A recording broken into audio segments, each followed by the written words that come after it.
Good morning, good afternoon, good evening, and good night, wherever you are around the world. Welcome here for the top 8 of the inaugural World Magic Cup. I feel so terrible asking you whether you're excited, because I know you are. I can't wait to watch these guys play. And just if I could take a moment and say, handsome bunch of devils there at the news desk. Everyone's looking sharp. They're actually looking quite savvy, aren't they, really? We've civilized them. That's how it works, boys. They can't even answer because they're not on air and we are. So welcome along. Little bit of housekeeping just to let you know. Best 2 out of 3. That's really important. All the matches. There's no 3 out of 5 here.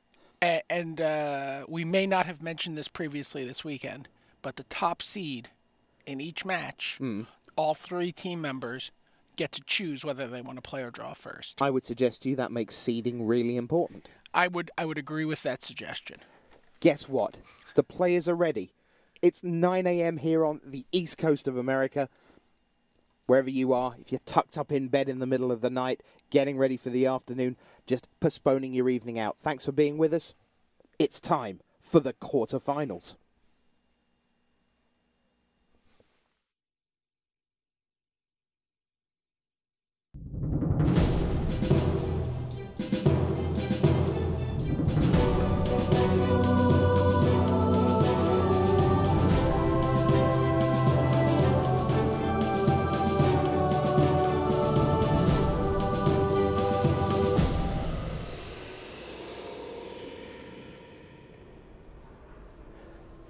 It is showtime here at the World Magic Cup 2012, coming to you live from Gen Con in Indianapolis. Okay. You see those fantastic trophies, and we are getting ready for a quarterfinal live on air, and it is Su Kuo from Chinese Taipei up against Even Flock of the Slovak Republic. And this is a modern matchup, and BDM, we've got a pulsating one right off the bat because this is the mirror, if you like, of next level blue. Yeah, Su Kuo, level 8 pro from Chinese Taipei, platinum, easily one of the more formidable rising stars on the pro tour. He's playing, he's got Restoration Angels, Vendilion Clicks, Geist of St. Traft, a tempo counter package. And Ivan's playing more of a Delvery version of the deck. Yep. So almost like next level Delver. All right. Sort of somewhere between the Delver decks and the next level blue decks. And Flock has opened up with a Delver of Secrets. One of the things you find about Modern is that there's every kind of land under the sun. You'll see floating around as the Delver will become an insectile aberration because Mana Leak is being revealed on top. Ivan's deck is really an all-star team in terms of his creature base. He's got Tarmogoyfs, he's got Vendilion Clicks, he's got Snapcaster Mages, he's got Delver of Secrets. What he doesn't have is that Delver of Secrets anymore because Kuo has come right out of the gate and said, I don't want you having a 3/2 flyer. Here is path honestly, to exile. I don't want you having that Mana Leak either. Yeah, so let's send that away. So Flock goes and fetches an island as part of the downside, notionally, to Path to Exile. Su Kuo's creature base, on the other hand, is Geist of St. Traft, Snapcaster Mage, Kitchen Finks, Vendilion Click, Restoration Angel. Yeah, it's Borderland Rangers all around on the back table. So, Brian Kibler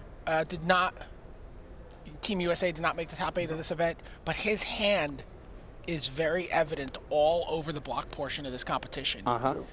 All 8 players in the block competition are playing some variant of the Jund deck that Brian Kibler innovated in the days leading up to, I believe it was Grand Prix Anaheim. He was streaming the deck online. The deck turned out to be much better than he thought it was, and in fact, it ended up making a bigger percentage of the field than it had any business making up percentage field. Sure. Any business being, because he had streamed it. A lesson learned there. All right. Yep, he's an influential guy. Yeah. Players just sort of playing the staring game here. So Quo sitting there with a Geist of St. Traft in hand. He's got a sword there. He's just drawn into Remand. Sword of Feast and Famine sitting in his hand. And a Snapcaster Mage. Passes the turn. Man, where did he get all those awesome Chinese lands? I don't know. China?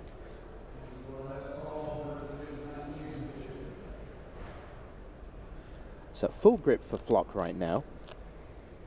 He, along with, it seems, every other member of the Slovak Republic team, is in his 5th national team appearance. The exception being Patrick Surab, although Surab is watching on, one of the Team World Champions from 2010. And we're going to have a bit of action with the first Tarmogoyf of the match from Flock.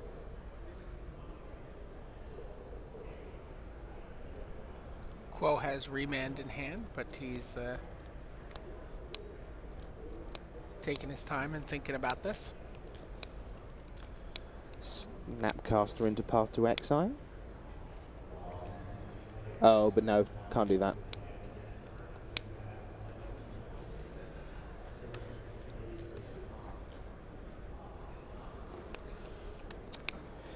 Sounds like Robert Jurkovic has got a reasonable start going on in the standard match because he has a Ratchet Bomb down, and that's currently got 1 counter on it, so set to 1. And his opponent, Yumin Yang, is playing zombies with lots of cards in hand that, oh yeah, they cost 1.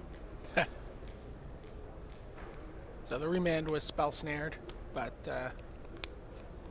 Quo advances with Geist of St. Traft. Vendilion Click drawn for Flock.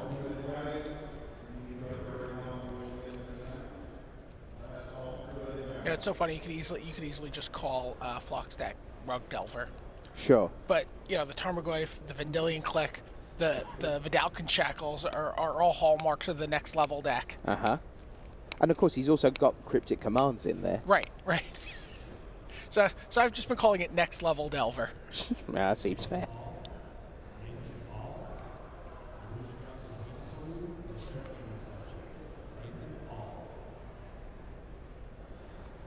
So here is that Vendilion Click that Flock just drew. And he plays it main phase. Yeah, right? doesn't want to... He's like, I don't want you to untap and have mana. So he sees Sword of Feast and Famine, the Remand at the top of the 3, and down the bottom there, lurking away, is Tiago Chan, the Snapcaster Mage. Flock doing good operations, jots it down. You know, one of the things that you talk about that, the idea of writing stuff down, I think only Paulo is the only person I've seen who writes down what opponents see in his hand. Oh, nice. He's the only person I saw really doing that this weekend. And just a neat wrinkle. Yep.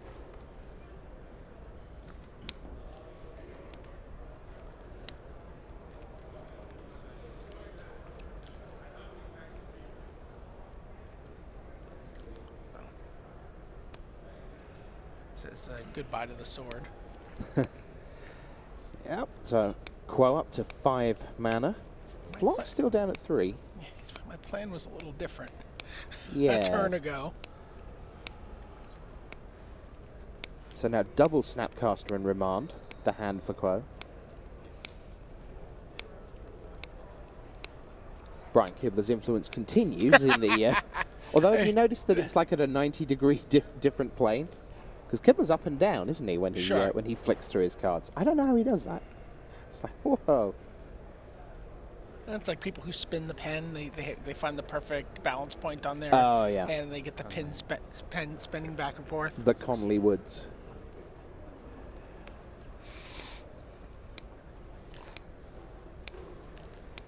Flicking Magic cards is a symptom. Like once you've started playing Magic, you know, at all seriously, like once it's become something that's going to become a part of what you do, you're going to start flicking cards. Do you know how disconcerting it is, though, to play against someone who doesn't? When they just Masashio Iso? sit there.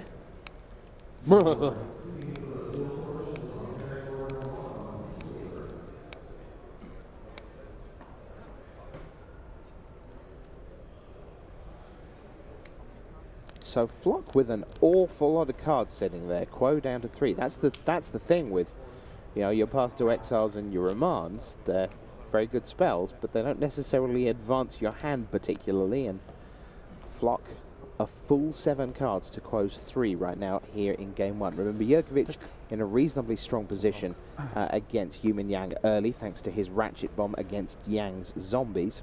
No news yet about Tung Yi Cheng and Philip Vallis in block, other than, well, it's Borderland Rangers aplenty.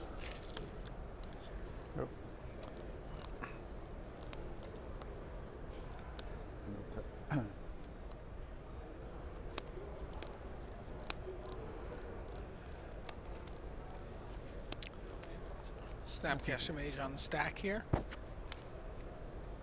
Sounds as though the Borderland Ranger stage has been successfully passed in the block match, and we've moved on to the Wolf of Silverheart phase of that particular game. There's someone out there for everybody. Yeah.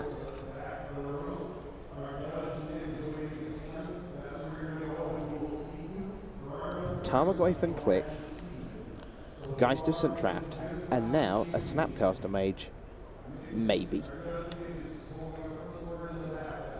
Flock takes a look. I mean, Flock can, you know, he can mana leak. Well, he can't mana leak this. If he mana leaks it, then he nerfs the Snapcaster Mage's ability to do anything.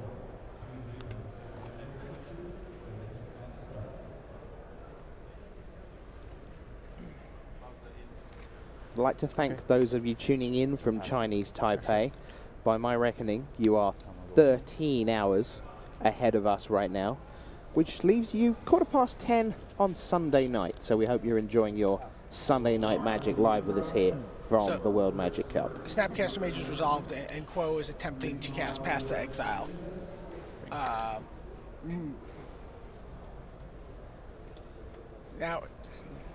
Now Flock is thinking about the mana leak again. Does he want that, or does he want to get a land? Does he want to save his mana leak for a different fight? In the sense he does. You know, Quo is certainly showing some sort of counter magic. Okay, go ahead. Over in Standard, Ratchet Bomb dealt with, as you would expect, wave number 1 of zombies, and then Day of Judgment dealt with wave number 2 of zombies. So currently the board is clear, and the streets are safe to walk in the Standard match between Robert Jurkovic and Yumin Yang. Speaking of streets being clear, Quo has got an opening here to bash in for 8 points of damage.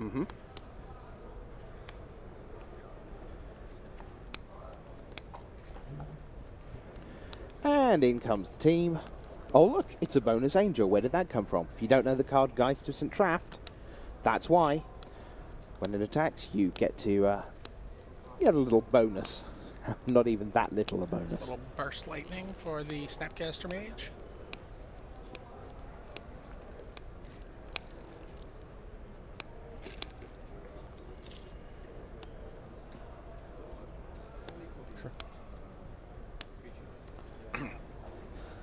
So Snapcaster Mage remands a burst lightning, 10 damage. Big smashings. And another Snapcaster Mage. I can tell you in the Silverheart battle over in block that Terry Cheng, Tung Yi Cheng, has taken the lead over Philip Vallis in block. Once the Silverheart battles were done, Borderland Ranger was still in play for Cheng, and that took the first game. Fork Bolt takes down a pair of Snapcaster Mages.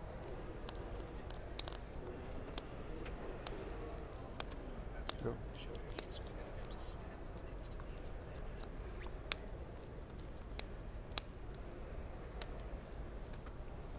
Cards in hand. 5. Cards in hand, 5, and Gro says, 5. Oh dear. Oh, he's still got 3. At a Restoration Angel he's got flicking through there with the Remand and Geist of St. Traft.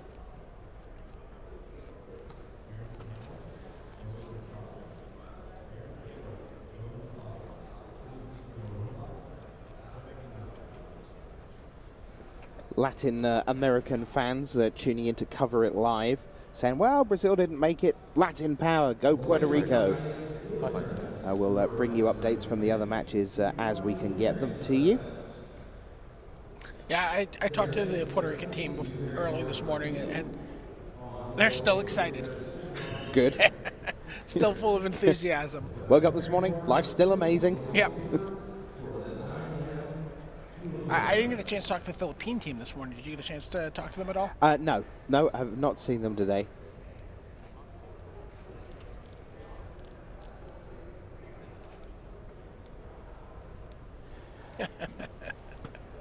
Go on, explain your little chuckle.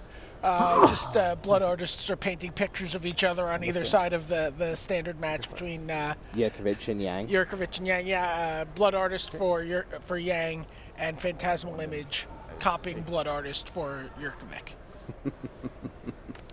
Yeah. I'll paint a picture of you, you paint a picture of me, and we'll do it in each other's blood. Okay, can we talk about that off air? Guys, some trapped faces, Vendilion Click right now. There's an interesting dynamic in team play as well, BDM, where you know that playing this deck, Quo may very well be the decider, in that this is very likely to be the last of the three matches. And I feel who like else we'll would be you coming want? back here at the end of the round. Yeah, but equally, if you do play it that way, you run the risk that you're dead before you get to make your own play count. So you see Serum Visions from Flock. If you're wondering why Serum Visions in Modern, it's because all the other single blue card drawing spells have been banned. Right. Okay, we're down to this. That's kind of nice, though. You know, the AA works his way up to AAA. Sure. A couple of guys get injured. Someone slips on the steps coming out of the dugout, bangs their knee. And here he is, Serum Visions. Drafted just last year out of college.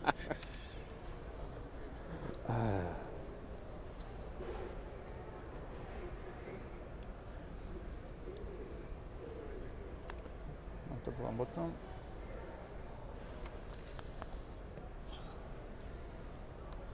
Go. 16. Both players just playing the staring game with their creatures.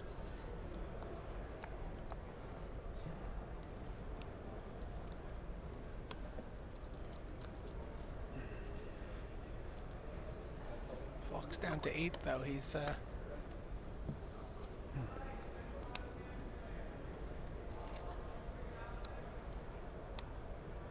he brings in a Restoration Angel at the end of the turn. Is that gonna... He has it headed right to his graveyard. He sort of puts it in play, but is immediately gonna go and push it towards his discard pile there. Yep. It's mana leaked. So Quo still with his 3 cards in hand. And he just drew a fresh Restoration Angel.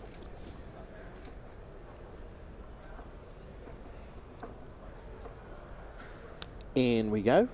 And once again, the 4/4 Angel appears alongside.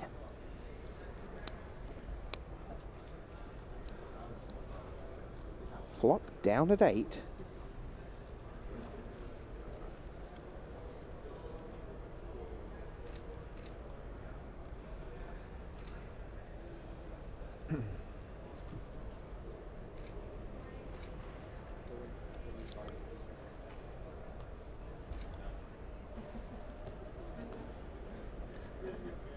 All I can tell you about Scotland at the moment is that all 3 matches are still going. They're only just underway as we are, so no big news breaking from there right now in their match against Hungary. 第一盘，包子那边，第一里。Free blocks.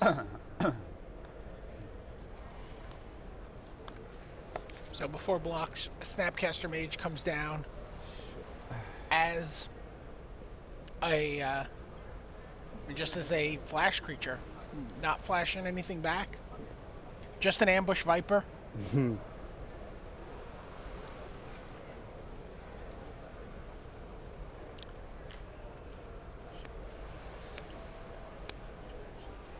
Look.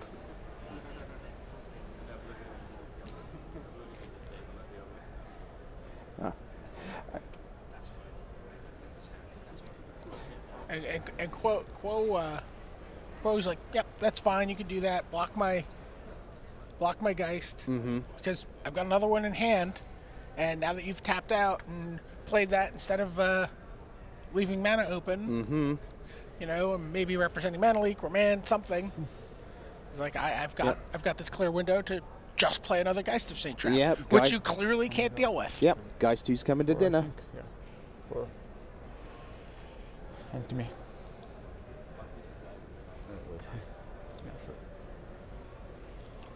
This no cursing in the booth thing is really coming to bite me in the keister over the years.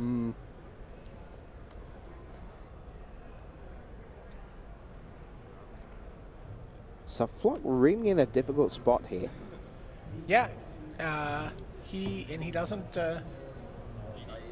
His Vendilion Click has been in that bizarre position of not attacking and not blocking. You know, which is never where you want your creatures to be. Something doesn't sound right there. Aku Bubble. Quo's like, just take 4. Yeah, this 4 here.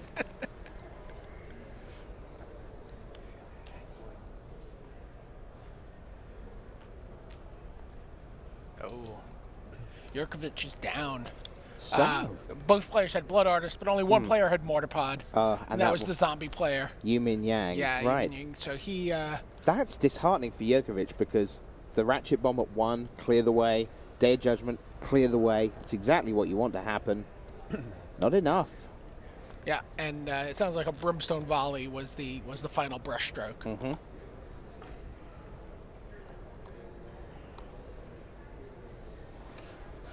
So Flock is played Serum Visions.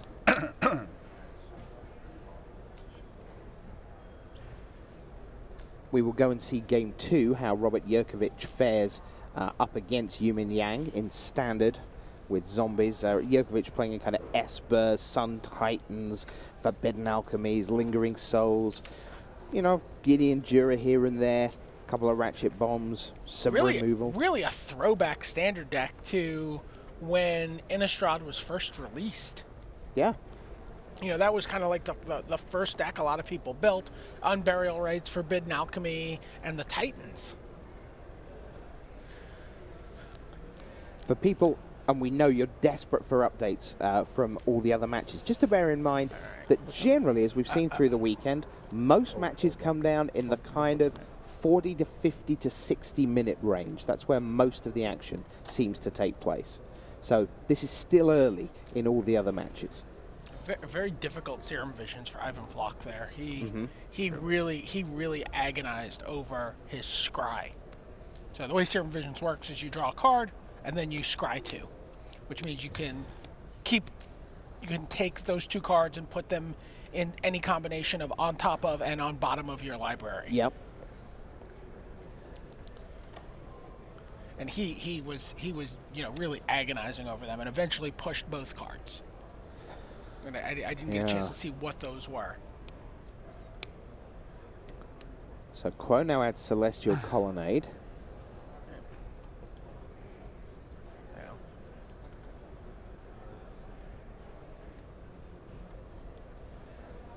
Flock is at 4, not 8, right? I believe that's right.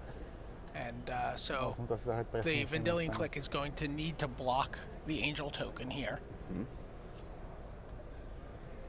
Unless somehow the life total is on screen is correct. I believe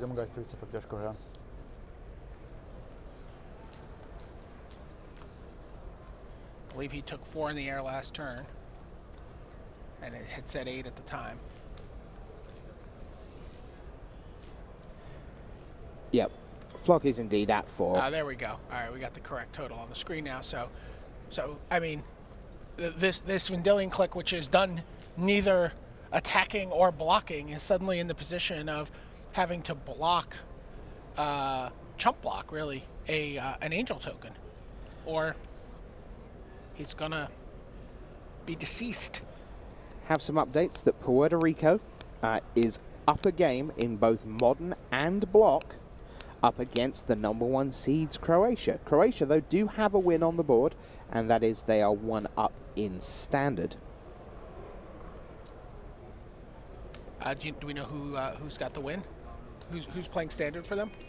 I believe that is Stepan Susic. It is. Oh, right, that's right. He's playing the mono green. In fact, that deck is just terrific. Really unexpected. So actually, the Mutavault means none of this matters. I'm not sure. There's, I think, a Snapcaster in hand. Yeah. So here it comes, and Quo will take a look. Something he did last turn, so this is just to kind of just make sure that I remembered correctly.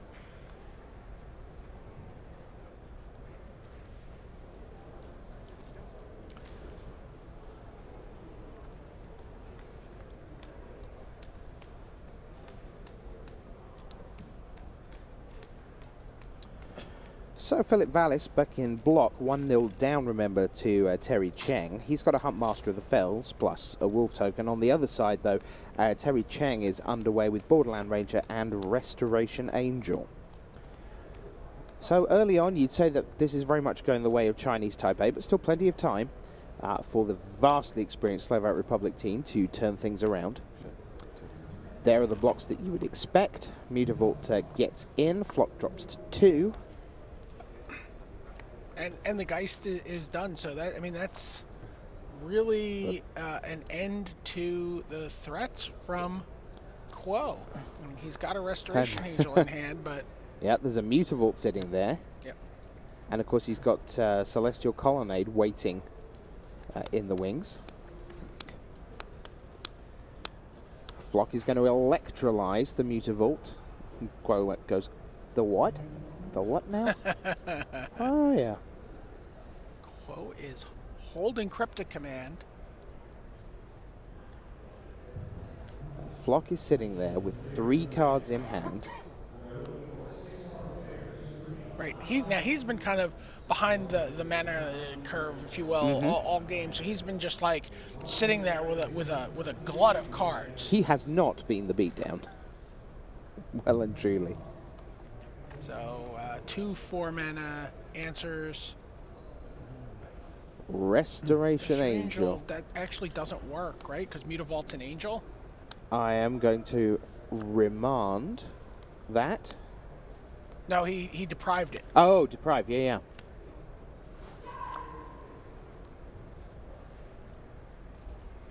So we go back to Flock.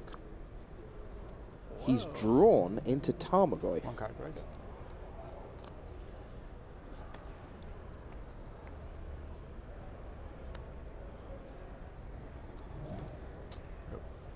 He passes. Jadwa. And pass back.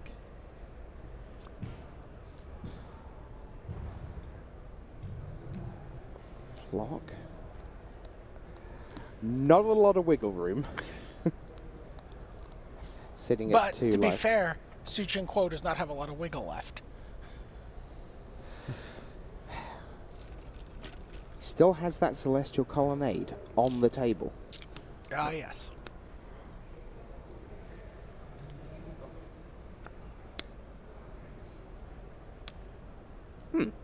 How about a Kitchen Finks? Don't think Flock can do anything about that. Yep.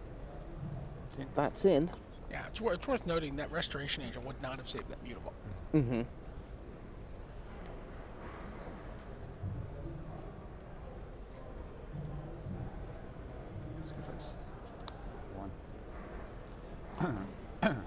Good news for Slovak Republic fans. Philip Vallis in block has come right back into things in that one.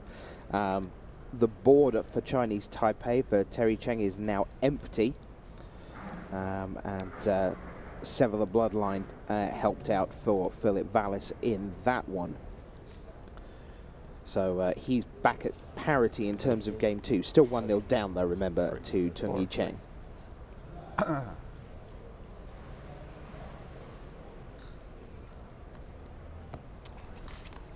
what does Ivan have that can help him deal with? He still has Burst Lightning in hand, so he can kick that to kill a Celestial Colonnade. Yep. Tarmogoyf can keep the kitchen finks at bay. Of course, the thing is, Burst Lightning with kickers a lot of mana, and he's just cold to any kind of counter magic. Yeah, yes. Well, but keep in mind that if the Celestial Colonnade is activated, there's not a lot of mana left. There's not a lot of mana the other way, sure. Which is why Quo is really looking for that to be a last resort. Yeah. He's going to say no to the Tarmogoyf. He's going to say maybe to the Tarmogoyf, right? Wait, he's going to, yes, but at least make mana a little bit more awkward. Yes, yes. So now here's Serum Visions. Scry 2. Left a blue card on top, so that's about to come along shortly. It looks like the one sleight of hand is on top for him. Right, so there's Tarmogoyf back again. Quo draws into a land. He's going to attempt to Cryptic Command with Spell Snare backup. I would like to tap your man.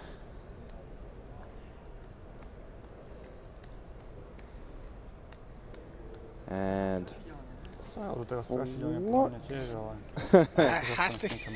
yeah. Has to use the Burst Lightning on the kitchen finks. Super. He's like, I wanted to either attack or block with my Vendilion Click. I couldn't. I wanted to save my Burst Lightning for actually killing something or someone, and I can't. Okay. You know, Burst Lightning becomes fog. Just to let you know, in Scotland, Hungary, Scotland are up a game in Standard and Modern. 19. And are currently down a game in Block. So Brad Barkley down 1 to Tamas Nag, the Hungarian national champion, but Andy Morrison in his Modern matchup, Jund against Delver against Gabor Coxis, is 1 up. And then in Standard, Stephen Murray, who's been outstanding this weekend, in Delver against Zombie Pod for Tamas Glied of Hungary.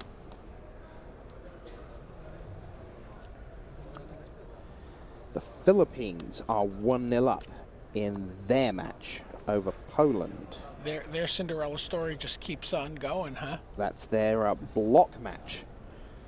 The winner in that would that would be Jund on Jund. Jund. I do believe it was. Yep, that's Zach Sasaki winning there. Over and Tarmogoyf is spell snared. Tomek Pedrakovsky. But Sleight of Hand has yielded a Cryptic Command for Flock. But if he uses that, he's going to leave himself now vulnerable to the Colonnade. This is going to be a mighty, mighty effort if Flock comes out of this. I mean, we're not quite at the stage of asking audience polls a la Conley Woods last year, but this has been a rearguard action and a half, and there's a lot more still to come if he's going to get out of here.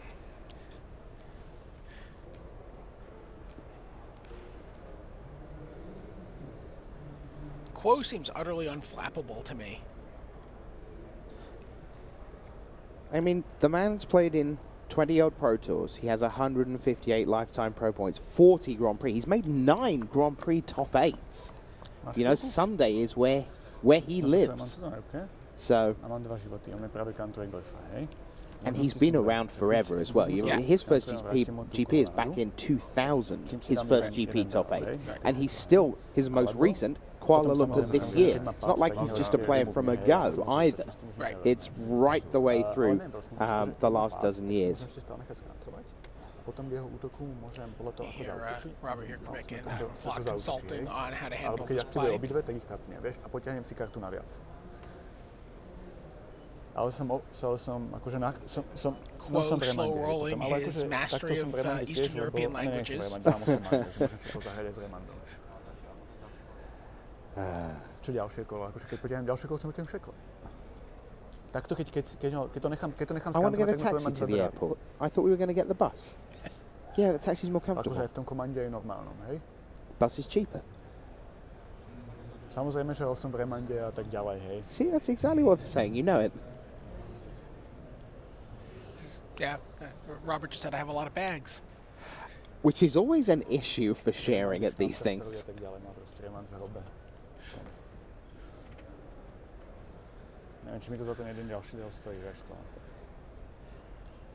Good news for the Slovak Republic. While Jurkovic and Flock debate at the far end of the table, I can tell you that Philip Vallis has equalised in block against Terry Cheng. All of this happening while Spell Snare is on the stack. That's... wow. Really? Yes. What? That... Wait, haven't just like skipped 4 turns? No. It's that spell. Oh, okay. There we go. He's like, oh, was that there? It resolves. Super. Oh, lovely. 2 cards and 1 life. Yes. I have 2 cards and 1 life, says Flock. With a smirk. Quo.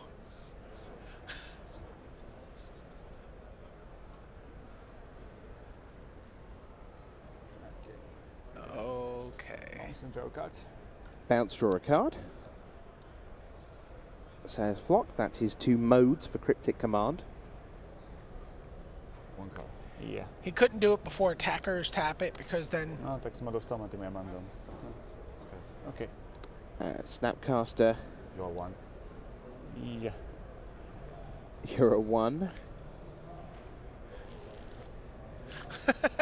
Quote, taking it for granted, he said, winning here would be my first big title. It would be a big, big deal for my country to show that we could win a big tournament like this.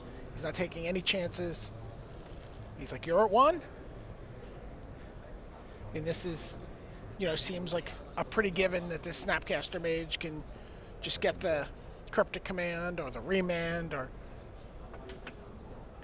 But he's, I don't want to take a chance. What's the play here? What could go wrong? How could I lose this? Flock is sitting there very patiently, not giving anything away. Right. Not conceding, right? A jak vyhral FIFA? He's like, I'm dead, but... You just go right ahead and beat me. No dobre, tak keď si mi povedal normálne, tak som si myslel, že normálne zase prehral. OK. Dobre. No však fajn.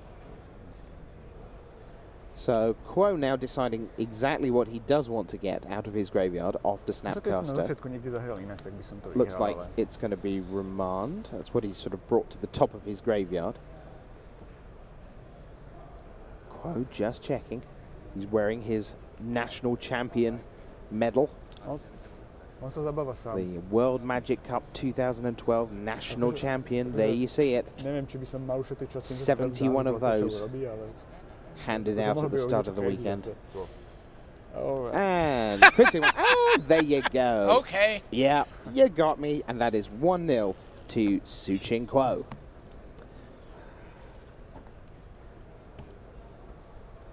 We will head to Table B to give you Robert Jurkovic up against Yumin Yang in Standard, their Game 2.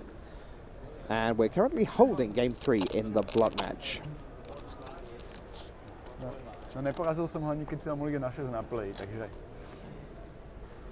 Red Monkey makes unique hand-built leather accessories embodying the spirit of rock and roll. Red Monkey leather goods are designed to break in and only get better with age. For Magic, they make a range of bags, belts and cuffs featuring the mana symbols and planeswalkers. For more information, visit wizards.com/magic merchandise. I think I'm going to hold the Red Monkey ads hostage in the future unless I get a Red Monkey bag. They are very nice, aren't they? Very nice. All right, so there you see Robert Jerkovic, again a national champion for the Slovak Republic. They are underway now in their second game. We've just seen Su Chin Kuo take the edge over Even Flock. And now Jerkovic one down to Yu Min Yang in standard, playing zombies. And we are away with a Gravecrawler for Yu Min Yang. 0 lifetime pro points for Yu Min Yang. He's been to 2 Grand Prix, never been to a Pro Tour before. So, you know, it's worth noting, he's only been playing Magic for 1.5 years. Wow, okay. You know, he said it's a miracle to, you know, it's a miracle in and of itself that he's here. And he's really excited to be playing with players of this caliber. Okay. And, you know, he likes aggressive decks, he says. Well, he's made an aggressive start. Gravecrawler and Diagraph Ghoul go for the throat. Meets the Ghoul from Jerkovic, who is on the left. There you see Jerkovic's hand. There's an Oblivion Ring there. Looks like a Forbidden Alchemy. And he is going to run out Lingering Souls, channeling the spirit of Tom Martell. And, oh, it's the first appearance on Sunday of Louis Scott Vargas. There's a couple of LSV tokens come down to represent the 1-1 Flyers. Gravecrawler on the right for Yu Min Yang. You get a glimpse at Yang's hand. There's a blood artist there.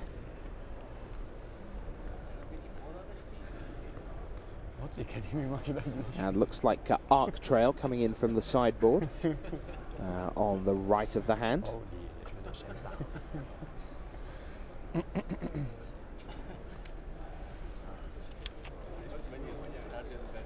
There you get a look at Paul Rennie, the 4th member of the team from Chinese Taipei. That's right. Math teacher. And on the other side of the table, you can see Patrick Surab sitting next to Robert Jerkovic. And Surab, part of the 2010 World Cup winning squad. Right, he's saying things like, listen, when I was on the team that won Team World, Jerkovic's like, yes, I was there. Yeah. Oh, with me, you mean? Yeah. Sign in blood also in hand, you see for Yu Min Yang there.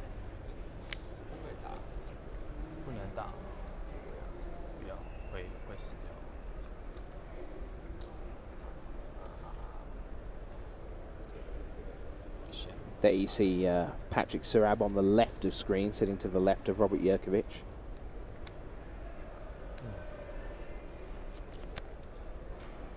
Go. This is crazy.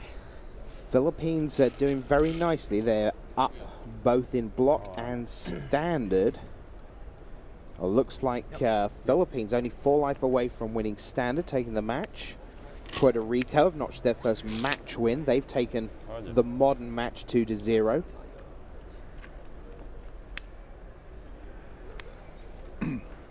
Yu Min Yang's drawn a Nihil Spellbomb, which is you know, pretty good against a deck looking to unburial rates at Sun Titans and whatnot. Indeed.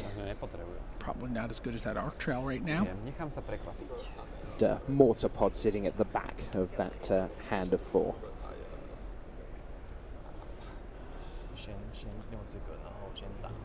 I got that by reading the little symbols at the top there. Yeah. Just thought you should know.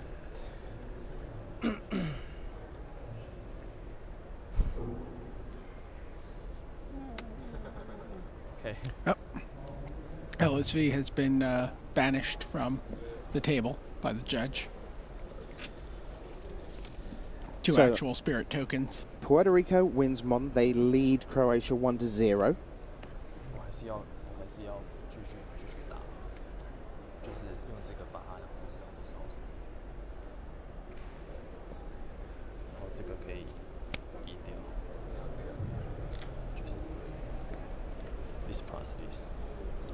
So he's trying to decide what order to cast the spells. He's going to cast Arc Trail first.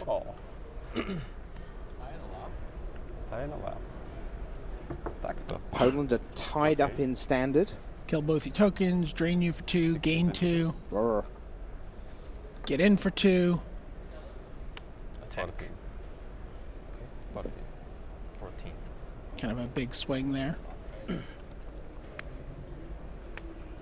And now Djokovic has a deck that can unswing in a fairly big way. He has cards like Day of Judgment that can just go, tell you what, let's have another go.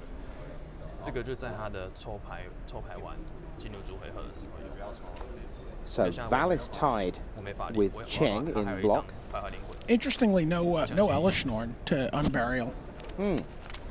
It seems like it would be quite good against the zombies. Yes. Now or after he drew.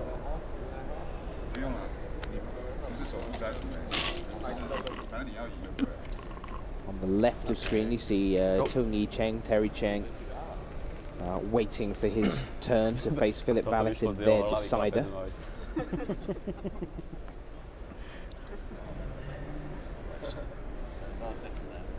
In Borderland Ranger constructed. Yeah. Ei ole. I don't think of it as Silverheart constructed, but yes. Definitely good play. Not. So, actually, a pretty profound difference between the two deck lists. And when we go to block, is that Cheng is playing Restoration Angel in his deck, so he has a little extra something that he can do that is not available to Valis. So we see a Forbidden Alchemy coming from Jurkovic. Co si mám nechat? 是啊，没关系了，算了。 Land, Ponder, Land, Snapcaster. He takes the Ponder. Čo myslíš? Mua.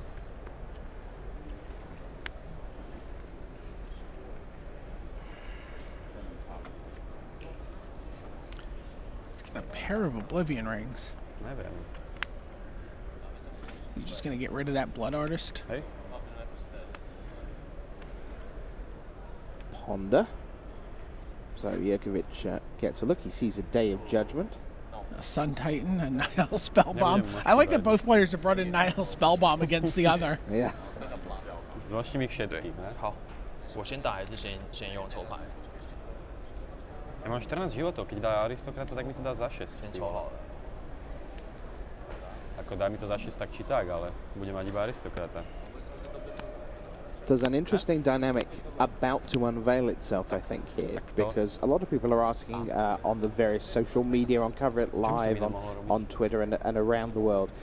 They're saying the games don't seem to be going very quickly. Not just ours on camera, but just generally there doesn't seem to be a steady flow of updates. And there is an interesting thing going on with slow play, because usually you just always make your own decisions. But here, you are designed to be able to inquire of other bright minds. Right. And it's also something that Rashad and I were talking about yesterday in the booth, is it's not necessarily always asking for advice from your teammates. It's asking for permission. Yeah. Right? Like, by myself, I would do this. Is that all right? You know, consequences be damned. I feel like this is the right play. But now I have to actually justify my play. I have to think about how my play is going to affect others. Right? It's not just me. Right? I can be like, I'm willing to take a chance here and see if this is the right line of play. I just want to do something confidently and quickly. And represent something, and you know, whatever happens when you're on your own and you sort of just have your own internal system for figuring out what you want to do. Myself. Sign in Blood myself, relevant here.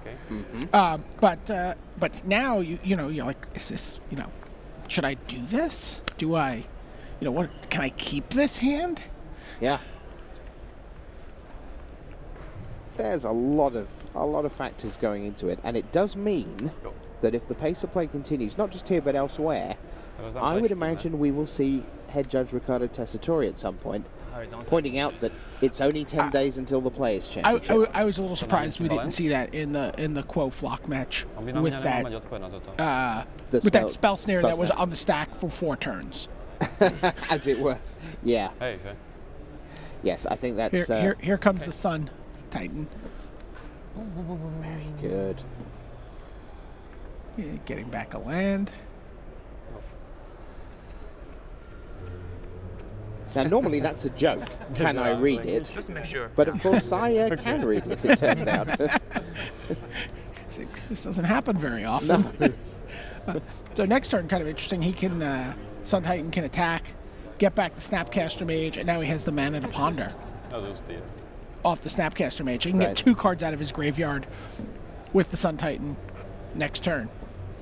Remember, Jerkovic still 1-0 down in this one. Yang has the lead. 10. And that's true in Quo against Flock. And it's 1-1 in block. I believe we're going to see a Mortar Pod here. Yep. Okay, go. Pass.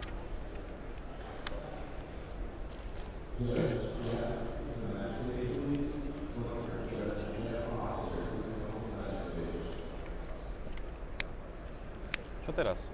Dám mu toto na toho oného? Ne. Sounds like the game's just rumbling to life in game 2 of the Quo Flock match. Yeah, rumbling to life in the sense of there were a few lands in play. So, Oblivion Ring number 1 comes down. Target? Targeting Blood Artist.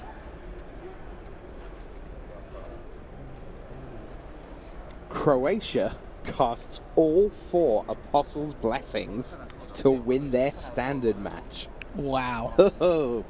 Okay, so that's Croatia 1, Puerto Rico 1. So who is that coming down to? What's the showdown for the last match? A block is going to game 3 in that one. So that means that Gregor Petric Maritic with his Pistol jump deck, Petric Maritic, get it right. Pistol Pete, yep. He will be up against Cesar Soto from Puerto Rico. So that's what it all comes down to in that one. Will the Croatians go out? Will the Puerto Rican dream live on into the top 4? And BDM, this is a good moment to point out that the top 4 get to come to Seattle for to return to Ravnica. It's a huge deal winning your quarterfinal. So Sun Titan, so Oblivion Ring came down, took out Blood Artist, shot him for 2 with Mortar Pod. Sun Titan attacked, Snapcaster Mage into Ponder, as we talked about. And yeah, he's like, I'm not going to shuffle that. He's got a Celestial Purge here. Yeah. Things are looking remarkably fine in terms of Robert Jerkovic. Do you know what, BDM? I'm going to suggest that we leave this one. Yeah, let's not stay for the end of this. Let's get straight to table C when we get a moment. And we'll go and have a look at the block match, the deciding game in Philip Vallis against Terry Chen, because this is all over bar the shouting. And we haven't really got time for the shouting today, it turns out. So let's get you over to table C. When we get a moment, we'll just stick with this for a few moments longer. But as soon as the players are ready, we'll get you over there to Philip Vallis and Tung Yi Cheng. It's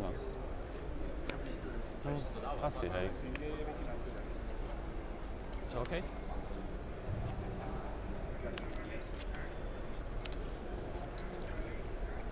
Flock has landed a Blood Moon, which is basically turning Quo's 2 lands that he's stuck on into mountains. Nice. He can't do anything with either the quantity or the quality of those lands. Sure. And it looks like Flock is out to a strong start in game 2 there. So very good chance of that going to 1-1. Yeah.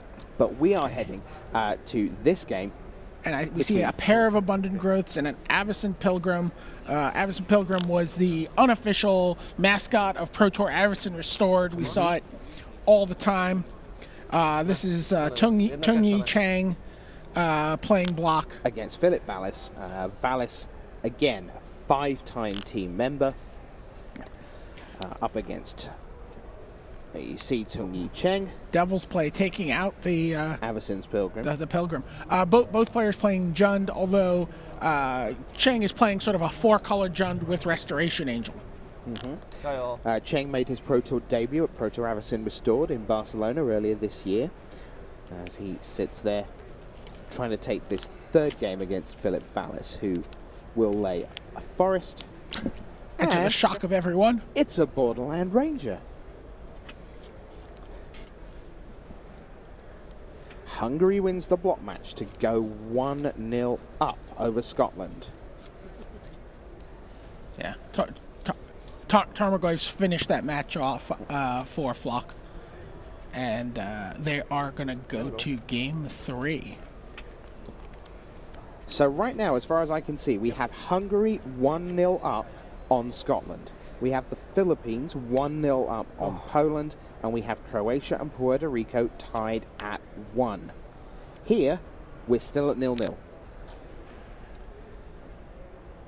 But things are getting tighter. Cards. 5-5.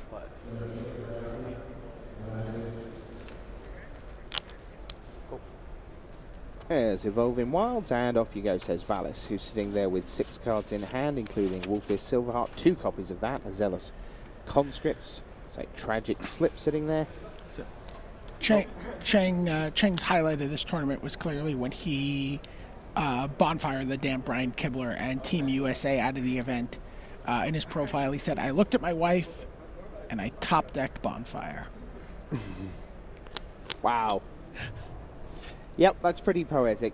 And I mean this in the nicest way. That's arguably one of the moments of the tournament, not just his tournament. Oh, absolutely. You know, and no one wants to lose that way, and it was sad to see the US team go, and well done to, particularly to Joe Panacchio and Alex Binnick, both of whom had tremendous tournaments under a ton of expectation and pressure. Thought they handled themselves beautifully. Well done, boys. 4 lifetime points for Chang, most of those coming in his 1 Pro Tour. Yeah. And he's played in 8 Grand Prix. So safe to say this is the most success he's seen at an event to date. There is a Wolfir Silverheart for Vallis. And he is attacking for 6. Yep. 14. Go.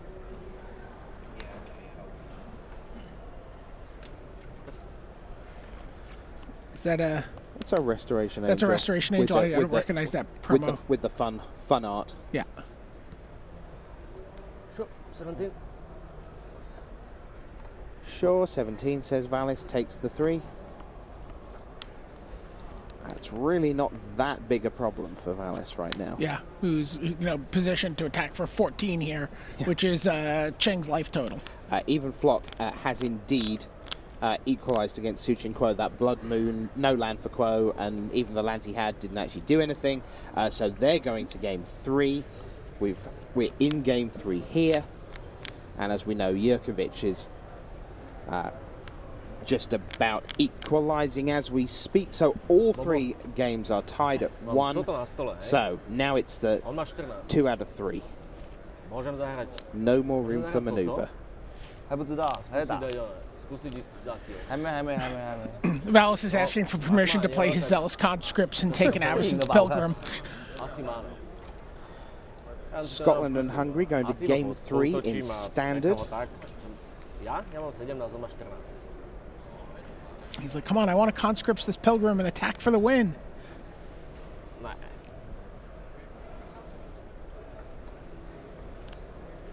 No? All right.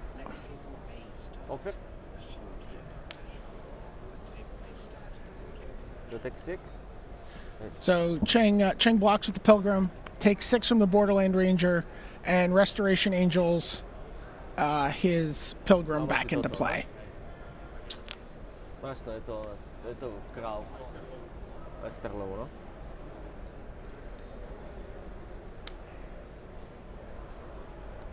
So we're going to let even Flock and Suchin Quo get underway in their decider in Modern, but we will go to Jurkovic and Yang, zombies against the Esper Sun Titan. There's a Huntmaster of the Fells. Yeah, our non-mirror rematch. Yeah. And then we'll see if the next level blue mirror that we began the day with, between Quo and Flock, is still going.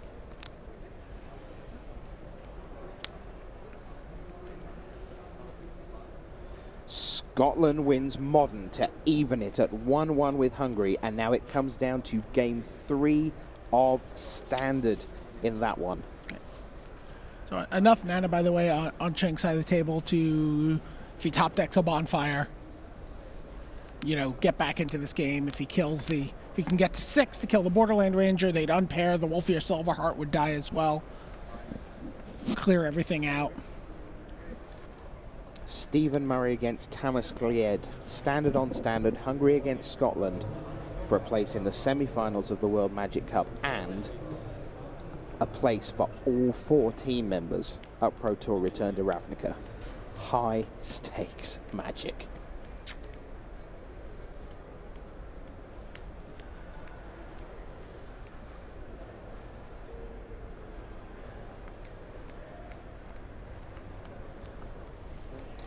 Philippines and Poland, game 3 in modern as well as standard. Philippines lead 1-0, so they need one of those last 2 games.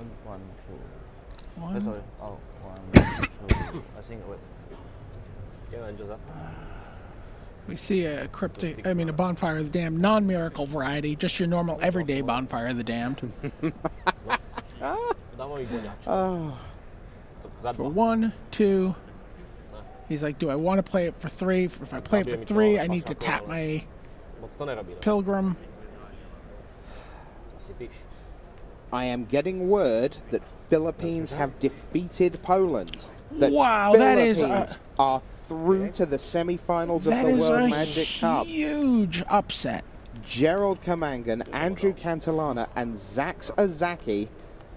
I'll have it confirmed, but this is what I'm reading, that the Philippines have taken it from Poland. Pedrakowski, Kopech, and Bubac. Great run for Poland, but it looks like it is done. So a tragic slip takes down one of the Restoration Angels. I think Valis is going to be able to take this here. Okay. On má 8. 8. To je koniec proste, milión. Nekonečný. So, Zealous Conscripts comes down, takes the Restoration Angel, Smash. attack with everybody. I can absorb 8. And that's there's the game. handshake. So And the match. And the match indeed. So Philip Valis gives the lead to the Slovak Republic, and now we have 2 games left. Let's take you back to Table B and Robert Jurkovic, and he will be playing once again against Yumin Yang in Standard. At Table A, they're already underway in Suchin Kuo against Even Flock in Modern. I see a pair of lands in play on either side with no other permanents. The games were actually kind of crazy because only 1 bonfire in all the 3 games. Block definitely has a different perception of what crazy is. We just heard Philip Valis say, these games were crazy. We only had 1 bonfire in all 3 games. All right, so we're going to get you back to Robert Jurkovic. There you see him on the near side of the screen, and his opponent, Yumin Yang, in Standard.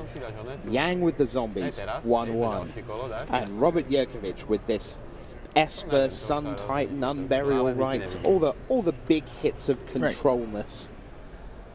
Getting ready. It's like kind of like Franken Unburies. So you know, they're definitely high spirits right now on the Slovak Republic side of the table. They know that if either of their players wins 1 more game, then they've taken the match. Looks like you're getting a result. Oh, whoa, whoa, whoa. I'm hearing that the Philippines are still playing. Oh, no. Wow.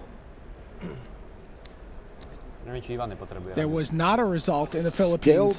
Still going. Not an upset yet.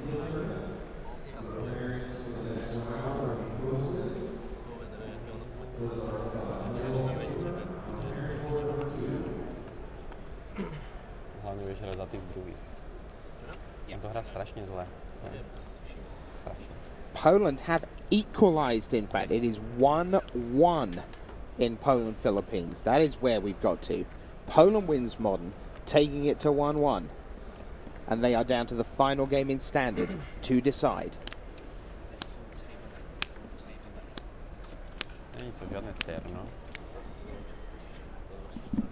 手牌很好，手牌还不错。Super vyzerá úplně jinak. Ale 对， no, 是你觉得还是要冲快，就是直接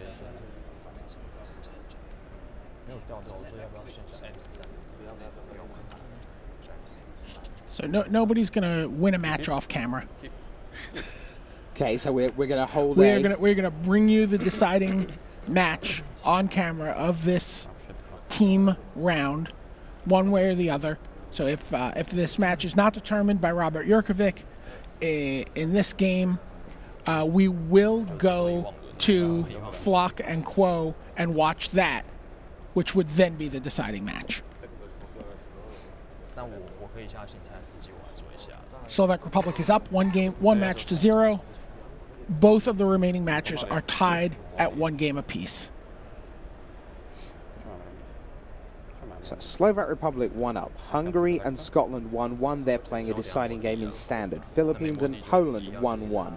They're playing a deciding game. Puerto Rico, Croatia are tied. We've never had this many games going on at the same time on a Sunday before. Nic moc. Uvidíme, ako bude rýchlo. Keď teraz vyskočí s 2, tak asi prehrá. Diagraph Ghoul gets in for Yang, and Jurkovic falls to 18. Tak není až taký. And pass back to Jurkovic for his turn 2. It'll be a land coming into play. Tapped, and there's Nile Spellbomb. So the Zombie Master, Yumin Yang, untaps, will attack once again with his Diagraph Ghoul to send Jurkovic to 16. Nemá ani ďalší tlak, nemá, dáva si Signing Blood. So we hear them saying that you should play Sign in Blood here and draw some cards instead of playing Blood Artist. Výborné. Mohlo byť aj horšie. So just talking about the sort of slowdown aspects of team play, Dan Barrett on Twitter suggests, what if each team was given a number of timeouts per round for tough decisions? Oh. So, you know, they have like 2 chits on the table and they can be like, we're going to use one of these right now. Yeah. Phone a friend. I hear some cheering. What language was the cheering in? I can't tell. On má zjavne iba zabíjanie zase na ruke. Alebo nejaké štvormanovky. Tak keď ti dá oného... So we're waiting on game 3 in standard for Poland against the Philippines.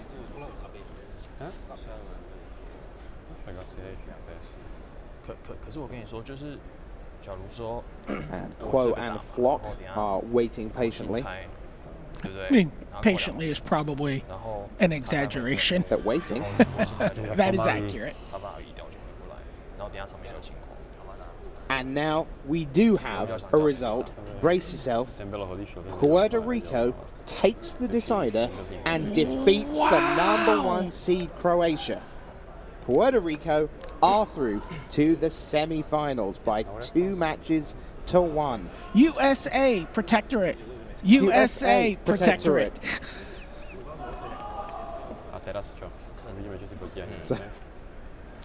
So Cesar Soto in block against Tomek Pedrakovsky. Wow. Puerto Rico advances and they will face the winner of Poland and the Philippines. So while we were chanting, Falconwrath Aristocrat was exiled with a Celestial Purge. Jurkovic says Snapcaster Mage. That will get him a Ponder back, which then gets exiled. Jurkovic looks at the top 3. There's an Oblivion Ring, a Vault of the Archangel, and a Day of Judgment. It kind of needs that land there. He's kind of choked on 3 mana. Yeah, all sorts of excitement, but no way to do any of them really.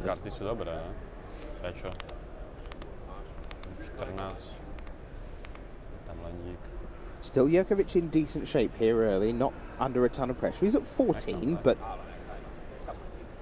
at this stage in the game, he could easily be into single digits. He does take the fall to the Archangel. He's got plenty of stuff in hand, and he's got ways to cycle through. Another Gnar Spellbomb, in case I really don't want you to have a graveyard.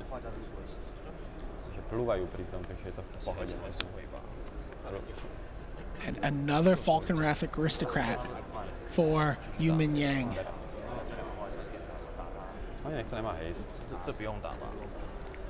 Things are starting to go the way of the Slovak Republic here.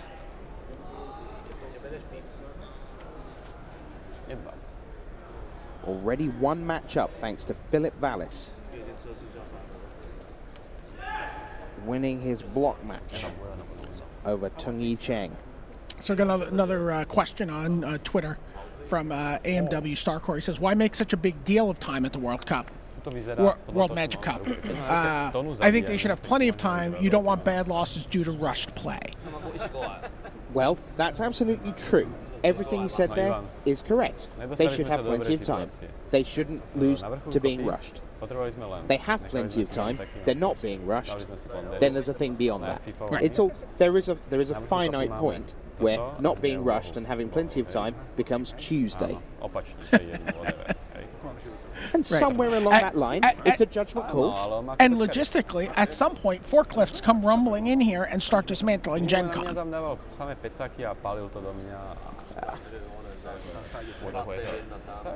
Sun Titan, Lingering Souls, Oblivion Ring, Forbidden Alchemy. There's the whole squad. And you know what? And I like this. I like this where they're talking about stuff on Yang's turn. You know, they're doing a lot of their talking on Yang's turn, and they're like, when it's their turn, you know, Jurkovic's going to play. And do you know someone else who did that? Mike Rohn. When he won Pro Tour Geneva in 2007 with his chess background because of chess clocks, everyone commented a lot at how crisp, which is sort of one of our pseudonyms for brisk, his play was. And he said, yeah, that's because I always did my turn on their turn. Right. Very similar thing. OK. No a ja neviem, čo mám teraz robiť, hej, lebo viem, že vrchné dve sú len. And that's one of the disadvantages of taking a lot of time on your turn, is that you give your opponent also that time to figure stuff out, read off of what you're talking about, what your body language is saying. So here comes a Blood Artist. Here comes a Blood Artist. Attack for 2. You want to trade? To bloknem, ne? To je za 2 jak za 2. Hej, to bloknúť. To musíš bloknúť, no? Však on aj tak skočí neskôr umre. He's like, fine, I'll block. I'm casting Day of Judgment next turn anyway. Double Blood Artist. Shortly to not be left. Yeah, 2 creatures. So 10 2 creatures die, drain you for 4. And that's going to be another drain for 4. A not insignificant amount of, of life. Jurkovic's going to be at 10 next turn when he casts Day of Judgment. And then, which is going to open the window for a hit from, down to 10 now. And it's going to open up the window for a hit from Falconwrath Aristocrat down to 6. No, he's at 10 right now. Right. And I'm saying he's going to go to 6. Yeah, that's he's right. at 10 right now, and he's going to go to 6. 10. He'll be at 6. And he's going to go to 2. Yeah. Oh, wow. Však som ti hovoril, nedával som si ponder a chcel som land. Bol tam jeden land, ring a Sounds like Jurkovic arrived at the compromise of a town car. By the way, my Slovak could be a little rusty. Sure.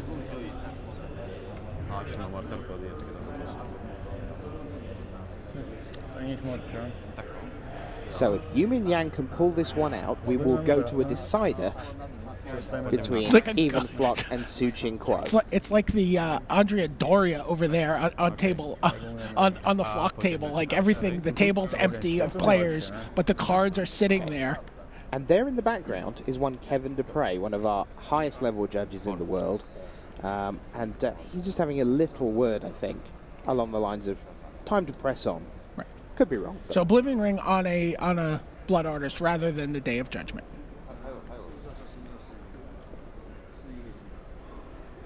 Yeah, he just feels he can't afford all that loss. That is a hand that I am not sure Jurkovic can beat. He's gonna take a beating from the aristocrat right here. He's gonna be forced to play Day of Judgment. He's gonna go to 6. Oh, actually, I'm sorry. No, he's gonna go to 8 at that point. Nope. He's gonna go to 6. So, he's gonna go to 4 from the Day of Judgment. Yeah. And then there's a Gerald's Messenger and a Brimstone Volley in Yang's hand. Better gear up table A for Flock against Quo. Looking like that's going to be the decider.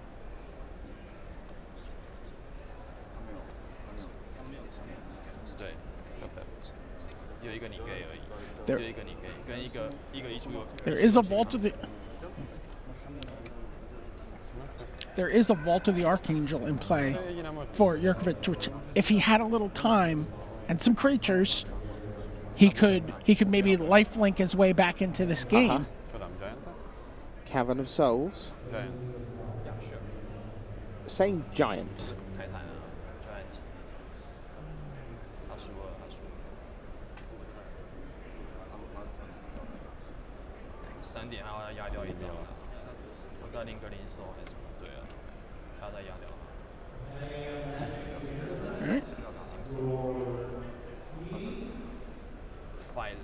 He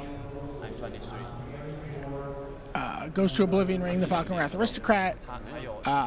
Yang sacrifices it to itself to do 1 damage with the Blood Artist. Jurkovic is at 5. Now a Mortipod comes into hand.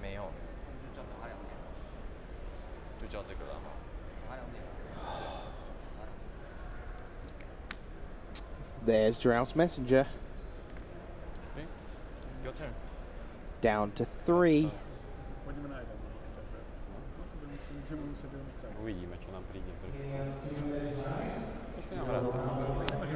Day of Judgment's just kind of taunting Jurkovic here.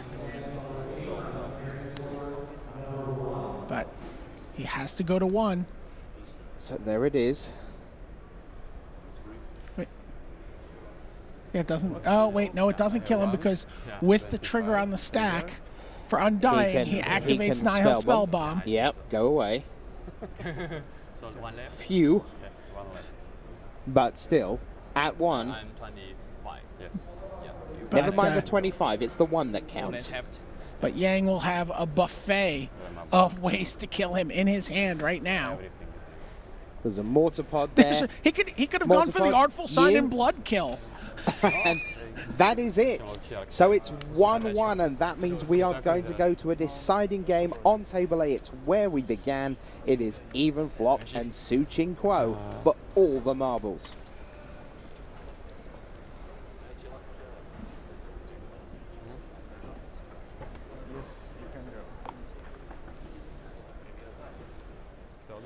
Join in the fun of Magic Celebration on September the 8th at a local game store near you. Play in a Mini-Master Magic event at no charge, compliments of Wizards of the Coast. Each participant gets 1 Magic 2013 booster pack while supplies last. For more information, visit wizards.com/Magic Celebration. Meanwhile, on table A... Even Flock and Su Ching Kuo have been shuffling for half an hour. No, they really haven't. They've been holding very generously because we wanted to make sure that we got the deciding thing right, on we camera, don't want anyone to win off as camera. far as possible. And I can tell you that all 4 matches have come down to a deciding game 3 of the 3rd match. Oh, wow. And that's what you want. And right here, you are going to see Su Ching Kuo delivering a Geist of St. Trap to join Vendilion Click. And Flock on the left has 3 mana available to him. He's got a mana leak at the top of his hand that you can see.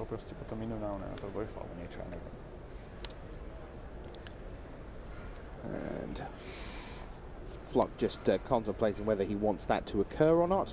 He does not. So this card. And so we see that Quo's consulting his pad. He knows that he's seen some of these cards already because of the Vendilion Click. So there's a Spell Snare to say no. He gets in for 3 with the click. And Quo is in a very good place very quickly. And we saw that that the Geist of St. Traff just closed the game out very quickly for Quo in the previous game 1. So all 3 of the 4 matches still going. Puerto Rico, Jorge Iriman, Gabriel Neves Ortiz, and Cesar Soto are safely into the semi-finals. Scotland is down to their last point of damage in that final match. They are hanging on by 1 life point right now. Against Hungary, Tamas Glied in standard, up against Stephen Murray of Scotland.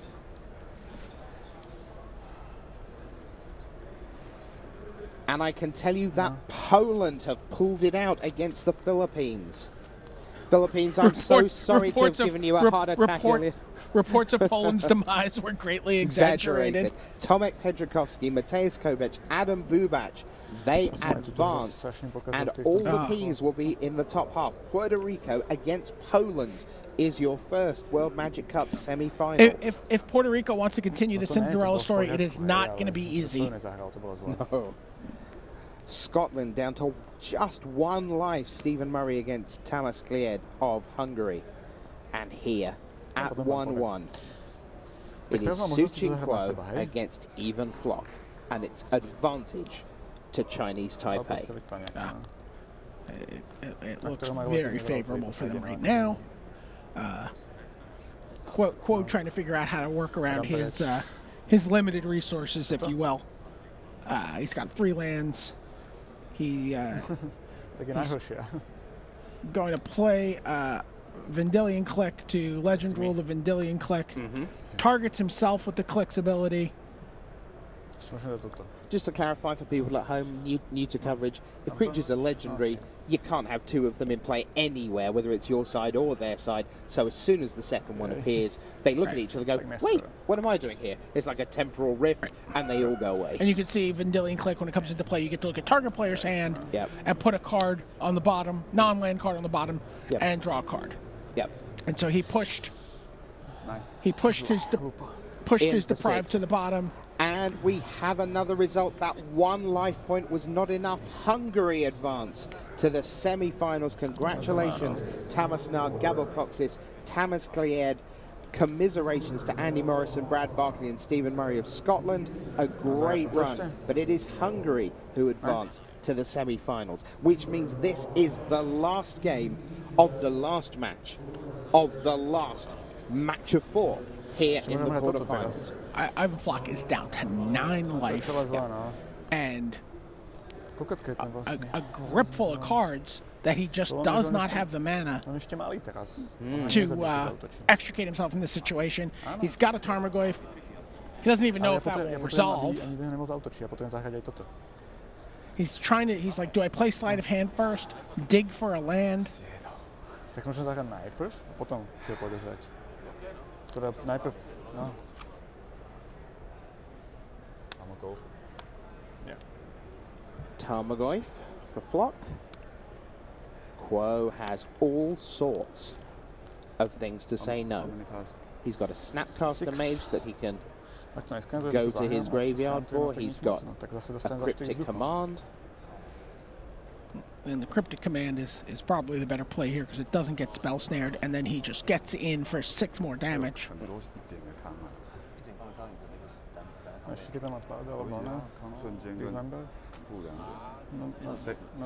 Six cards, yes.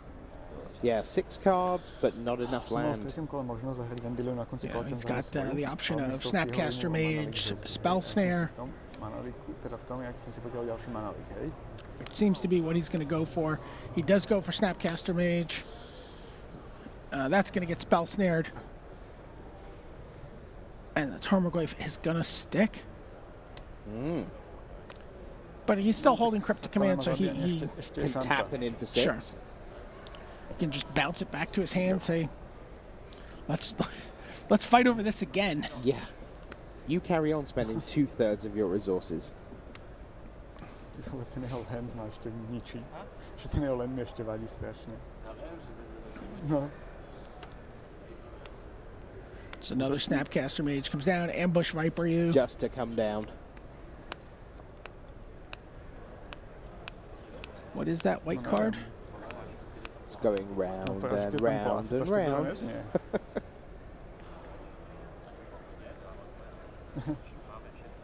Takže tam musí niečo mať, inak by tomu tak neplácal, podľa mňa. National champion Quo. Up against former team world champion Even Flock. It's a Path to Exile or an Elspeth. Or it could be something from the sideboard. No to som si istý, no. OK. So he can get Quo to 1. I mean, Quo can get Flock to 1 here with his Cryptic Command. Čo má oba? Ja mám, no jasne. Just to confirm for you, we will have both semi-finals live here on MagicTheGathering.com. We're going to sequence them for you so you'll get all the drama. Sounds like those other quarters were great matches too. But here, Flock is trying to make the game go just that little bit longer. It's bounce with the Cryptic Command. Yes. Bounce and draw. This may be modern, but this isn't Legacy. There's no force of will to save you. Once you're tapped out. Quo doesn't even disguise that I'm just playing the land I just drew. I think you didn't. You can play land, I think. Yeah. In we come. 2, 4, 8. 1 life point for Flock.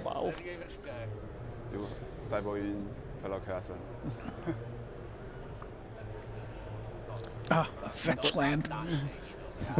Just what you want. You are going to see a handshake very, very soon. Jasné. Áno, aj to budeme novú. Yeah, just do it. Do that sleight of hand thing. Oh, let's have a look. Got anything good?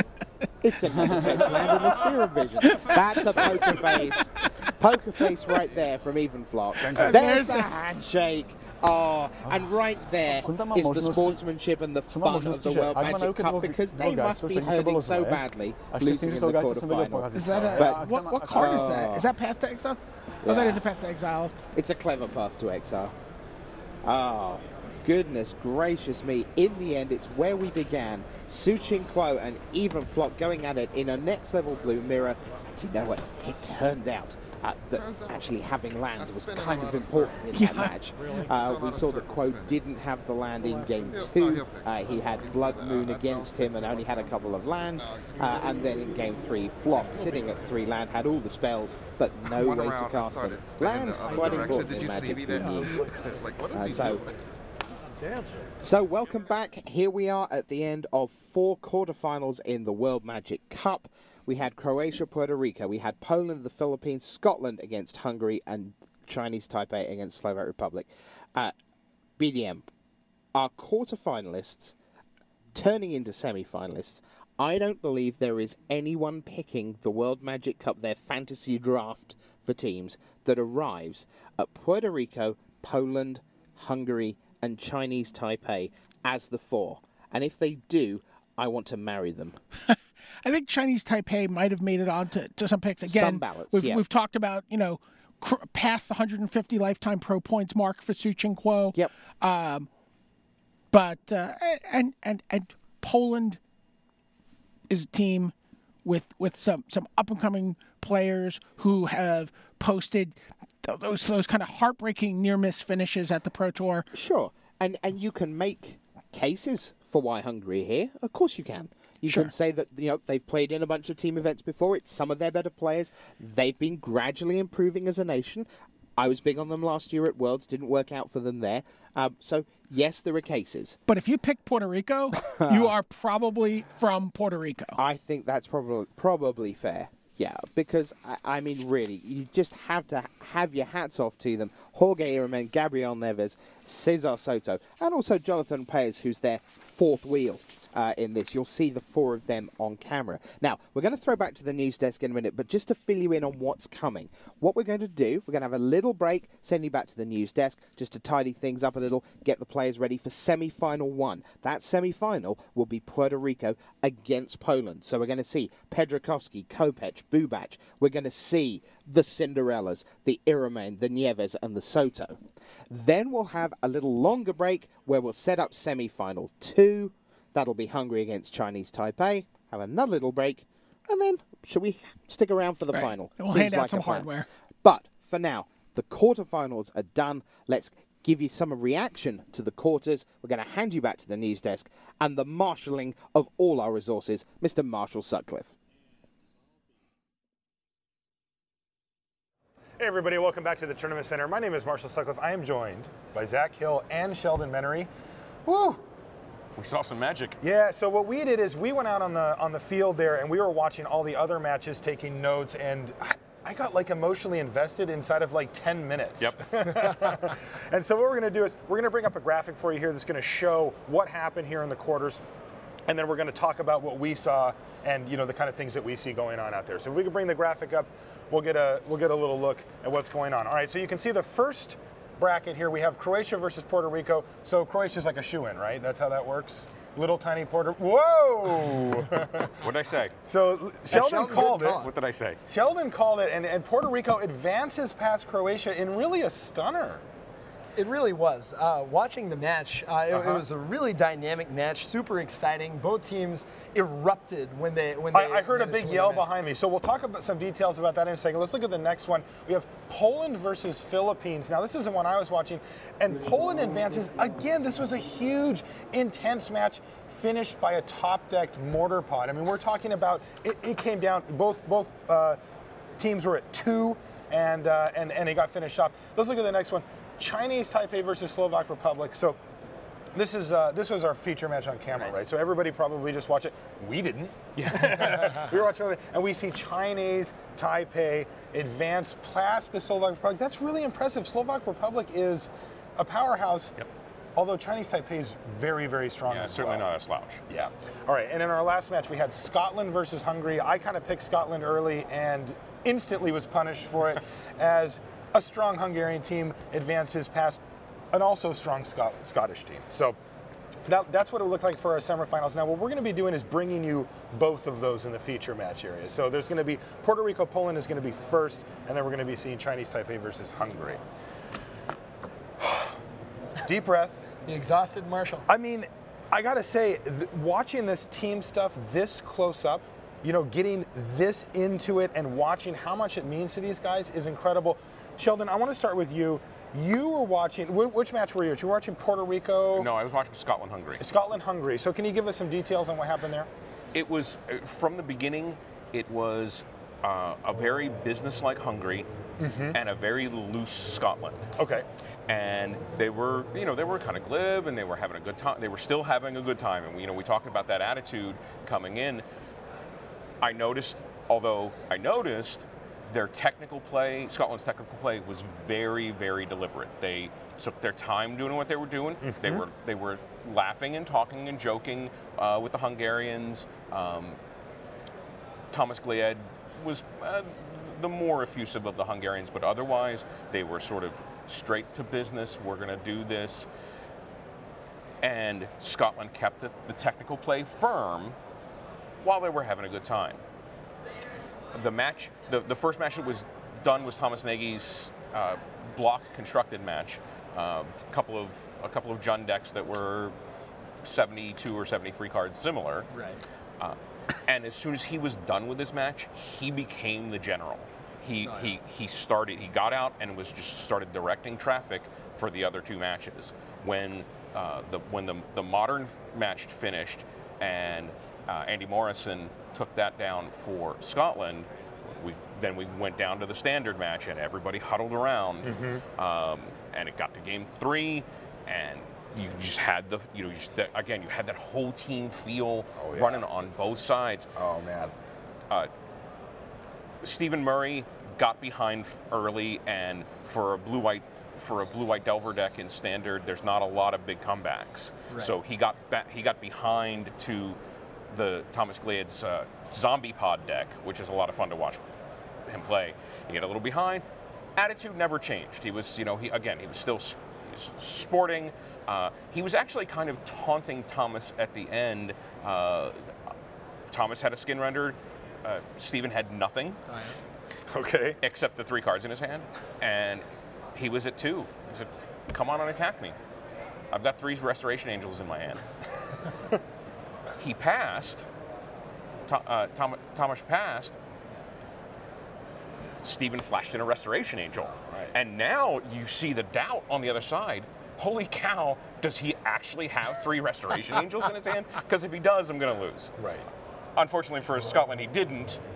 But they went out of the tournament like they went in. Heads held high, proud, having a good time. Good for them. And this is obviously a great finish. I mean, a top 8 performance. It's hard to hope for more than that. We've only got 4 teams left that even can at this point. So, all right. Which match did you watch, Zach? I saw you over there. I saw there was some laughter. It looked like there was some stuff going on. What was going on over there with Croatia and Puerto Rico? Yeah, I was checking out Croatia, Puerto Rico, and it was some really, really good magic, Marshall. I mean, all 3 matches were very involved. The players knew exactly what they were doing. The match I paid the most attention to was probably the standard match between Infect and Delver. Oh, okay. I've got to tell you, if you're, if Delver's tearing up your local scene, you don't know what to do against it. This green poison deck that the Croatians were playing, I think has an extremely strong Delver matchup. Grab your forests. Yeah, right. Grab your 13 forests and your 1/1s for 1 with no activated abilities and sleeve that up. It was truly a systemic dismantling of every aspect of the Delver deck's plan. Wow. Game 1, it was very incremental. It was 2 1/1 infect creatures, 2 Glistener Elves, backed up by a pair of Cathedrals of War, and just there were never any good blocks. Yep. There were never any good opportunities to use Vapor Snag or Gut Shot.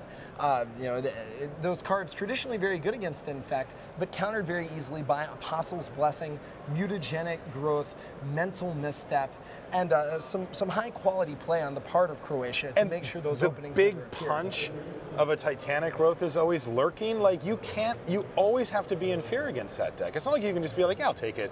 Oh, right. You say I take it and go to write down your life total, and they might just be like, oops. Yeah. No, and that's exactly what happened. There's 10 poison counters. There's 10. Right. It adds up super fast. No, and that's exactly what happened. He basically had the Delver player at 4 poison counters. He attacked with a 1/1 Glistener Elf. It got through. There was some jockeying. But then just a Titanic Growth turned that into 9 poison counters out of nowhere. And suddenly you can't take a single hit. Yeah. Anyway, the modern match was also very exciting. It was Affinity on the part of Puerto Rico versus Red, Blue, Green Delver on the part of Croatia. Game 1, the Delvers never flipped. There were some fugitive wizards on the battlefield for like 7 turns. Obviously not a card that you want to just keep in play as a 1/1 for 1. Puerto Rico joked that the scientists just weren't very smart. They couldn't figure out the fly. Right, not very good researchers, just kind of ordinary guys. They needed a research grant. They didn't get it. Game 2, the Rug deck just never got a red mana. He had to mulligan. He kept 2 Ancient Grudges, 2 Islands, and a Serum Visions. Serum Visions did not yield any mana, and the Affinity deck took it in short order. That's a solid hand otherwise. It was rock solid. It's interesting to me that we still call that an Affinity deck. Oh, right, an Affinity deck with no Affinity cards with Affinity. It's got Artifact Lands, it's got Arcbound Ravager, it's got Ingmont Nexus, it's something close. It could play Affinity spells. It could. Just doesn't want to. Well, they're just not good enough. Not really a powerful mechanic, the Affinity mechanic. Yeah, no. Never really has done much. Was overlooked its entire career. Underwhelming. So the final match was Jund Jund in block. And, a pretty lopsided game 1, pretty lopsided game 2. The decks sort of just came out, cast threats. Game 1 was all about Puerto Rico just killing all of Croatia's creatures. Game 2 was a pair of Falkenrath Aristocrats on the part of Croatia, just 4-8 took the game down. One of the Aristocrats got dealt with, but the other one just didn't, and so kept hitting in the air. and the game 3, a masterfully sculpted game by Puerto Rico. Each and every turn was plotted out to yield as many damage as possible, such that the very final turn was ended by a bonfire hard cast for 2 with exactly the right amount of mana for exactly the right amount of damage, and that advanced Puerto Rico to the semifinals. Yeah, that was Cesar Soto, and he's shown all tournament what just a really solid player he is. The Puerto Rican team looks like they enjoy doing math, especially combat math. So calculations are really strong for them. And yeah, Cesar Soto just played strong yesterday to get them here. Probably going to keep playing strong. You know, the clock has yet to strike 12 for Puerto Rico. Yeah. Your team's still in. All right, so the match I saw. Oh, yeah. This was sweet. So it was Poland versus the Philippines, and the first match that ended was actually the block, and it was just like yours. It was Jund versus Jund. Sure. Went to a game 3. Tomek, he had to mulligan to 5. He had a rough start.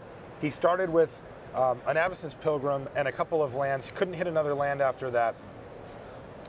Turn 4, Garrick ate the Pilgrim, and basically there was a little flurry because Tomek top-decked back-to-back bonfires to sweep the board twice to keep himself alive for a little longer, but ultimately Falcon Wrath Aristocrat finished the job. So that put Philippines up a match. Moving over to Modern, it was Red, Blue, Green Delver, so Rug Delver again, my favorite deck in Modern, versus Doran. And this is where things got a little bit interesting. There was a little psychological warfare happening. In the third game, there was a turn 1 Inquisition of Kozilek. Hand revealed, no Delver in it, took something else. Sure. Hey, Delver of Secrets, play that. Yeah. Okay, now you see some look of disgust from the Philippine player. He's a little bit, man. So, I think it was Kopech or whoever. Yeah, I think it was Kopech that was playing the Modern deck, and he goes, yeah, of course. And he's like, I'm probably just going to flip it too. He's like, that's what Delver does. You know, kind of give him a little rub in, see if you can get him a little off kilter. You know, nothing unsportsmanlike, but just a little bit like, hey, this is how this goes. And it didn't actually transform on the first try, but it did on the second. He was able to ride it to victory. That tied things up. We went into the third match here, and man, this match was insane. When so the Blue-White Delver versus Black-Red Zombies list matchup is kind of interesting. I mean, there's usually a big start from the Black-Red Zombies, and then it kind of switches back over as the Blue-White Delver can stabilize, maybe get some timely reinforcements going, get some blockers, and then eventually they all of a sudden swing it back really hard in the other direction, which is exactly what happened here.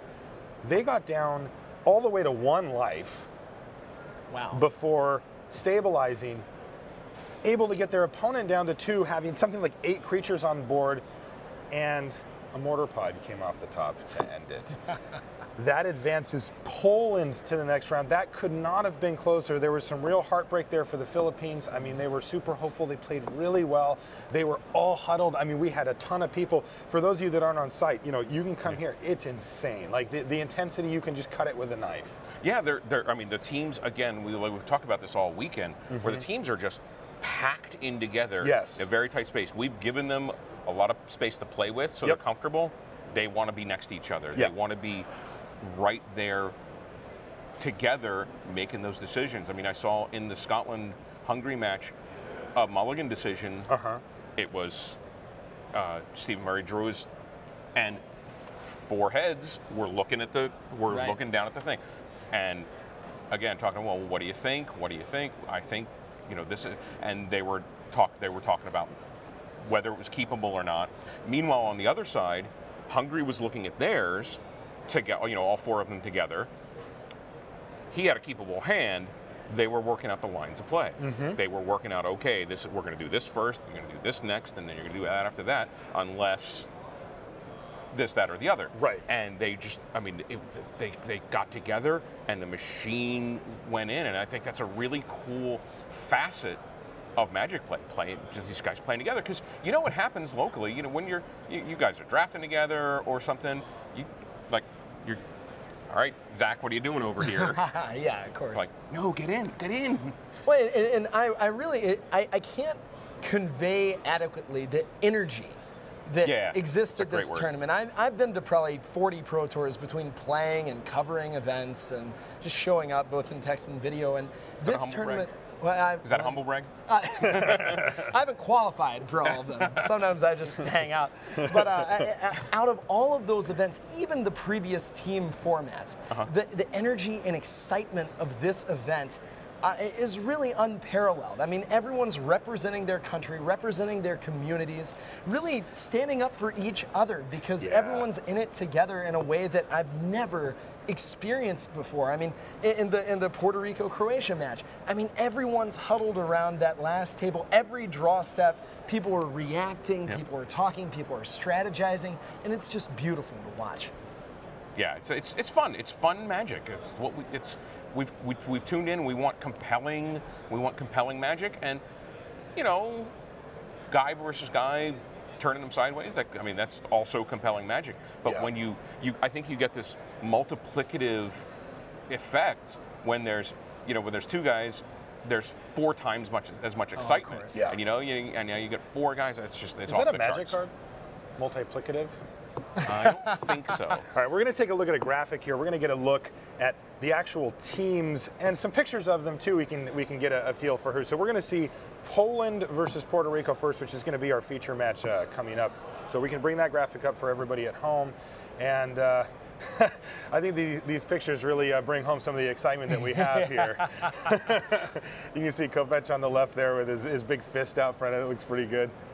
And the Puerto Rican team, you know, newly adopted by Sheldon Menery, they look really excited. And I saw them doing an interview with the Walking the Plains guys too, and they are just, I mean, you guys, woohoo! You know, heard a big yell and a big scream, and they're stoked. Again, I think they were a team that came in just excited. Yeah.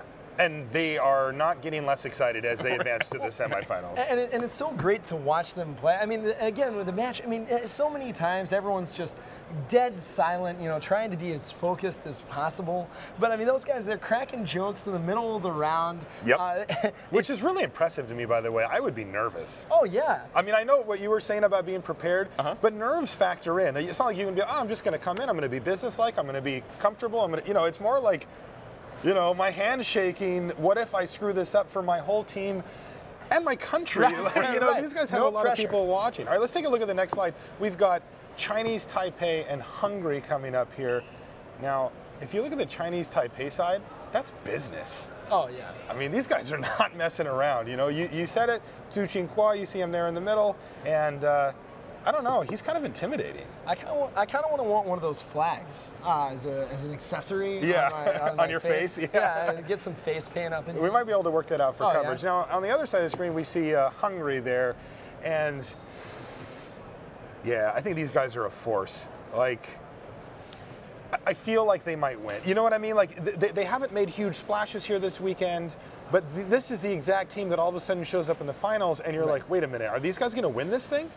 Yeah, again, I watched Thomas Nagy just get in there and start calling shots, and it was more than just do this, do that. Right. That it was encouragement. It was, you know, you're still in this. You know, stay focused. Here are the decisions we're going to make. Here's how we're going to play it out. And that's great. Again, they're calm, focused. You know, there's a sort of air of tranquility about them that. That's so scary. Yeah, right. If you sit down across from that at the table and the person's just stoic and calm and, you know, they're very methodically going through each motion, you know they're not missing anything. It's so, like for me, when somebody sits down and they're going to play against me at a local tournament, a PTQ or a GP, and they're flamboyant, you know, and they're sitting there like, yeah, you know, I just want a PTQ, and they're like, Delver, go, man, and, you know, and they're kind of getting out. I view that as weakness. I'm like, this guy's, you know, he's not secure. The dude that sits down and he's just, It's like casually dismantling you just without casually saying a word. crushes you. He wins the game. Maybe you put, oh, bonfire you, and he's like, yeah, and he just picks up, starts shuffling. I'm like, Quiet. We got a businessman here. Quiet, scary guy is way more frightening than noisy, scary guy. Yeah, absolutely. Not even close. Yeah, not even close. Which one were you, Zach, when you were out there on the Pro Tour? I have a guess, but I'm curious. But I don't know. You can definitely tell when I'm losing. I go from like chat to just no words. No quiet. Yeah, you just get all quiet. Thinking about a ponder. I never had a rock solid psychological game or whatever. I'm just transparent. Zach Hill, asterisk, prone to tilt. Oh yeah, a little bit. Yeah, that's good. It's on the back of his pro player card. Yeah, on the back. Straight. 48 lifetime Pro Tour points. Hey, he's got more than that. What do you got, 73? I mean, I don't keep track of it. I'm sure our statisticians have it in a folder Like you somewhere. don't keep track of it. Right. Yeah, we got to Right. I've also never Googled myself or looked in the mirror. Hey, this is a family show. Now, guys, I want to talk for a second about the other side of the coin. You know, we're looking forward to the semifinals. We're seeing all these teams. They're excited. They're happy. They're going. What happens to the people that just lost? I mean, I saw some pretty, this is a hard hit. Now, you wake up the next day, we top aided, we had a successful tournament, but this thing hits hard. I mean, I saw a guy that came in with the Philippines team. I got a chance to chat with him on the sideline. Sure. He said, if they win this thing, I'm going to take them shop to shop at home.